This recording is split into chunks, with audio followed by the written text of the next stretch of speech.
today, Thursday, is the last day before a recess, a 2-week recess after the budget session.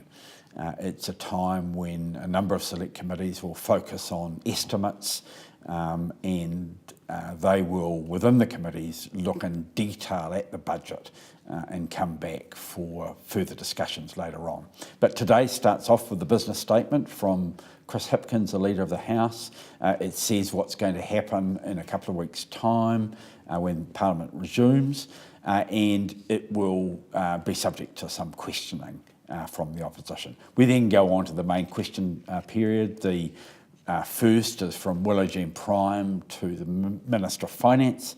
What reports has he seen on the strengths of the government finances? Now, it's my understanding that Grant Robertson's offshore, so this will be answered by one of the Associate Ministers, possibly David Parker. Then we have Paula Bennett to the Prime Minister. Does she stand by all her government's policies and actions? Normally the Prime Minister isn't there on a Thursday, and it's the time that Winston Peters acts for her in the House, something we're going to see more often in a month or so's time. Paul Goldsmith to the Minister for Economic Development about business confidence.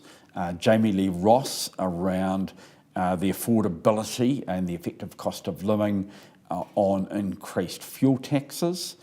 David Bennett on corrections, Tamati Coffey on research, science and development.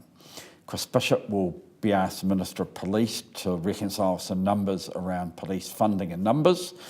Jonathan Young to Energy and Resources. He's been pushing quite hard on behalf of people in Taranaki. Jamie Strange on education. Nuk Karako, Maori Development. Parmjit Parmere to research and science and technology, and we finish off with a justice question.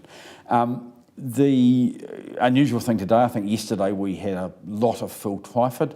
Today Dr Megan Woods has 3 questions, which is quite a big group from Minister. After that, we go on to the budget debate. It has about 3.5 hours remaining, but my understanding it's likely to be adjourned and the government will then go on to the Social Security Legislation Rewrite Bill committee stages. So this is where the detailed piece by piece goes on. It's a big bit of legislation, very controversial, and if all goes according to plan, that'll still be being debated at 5 to 6 when the House will adjourn for the recess.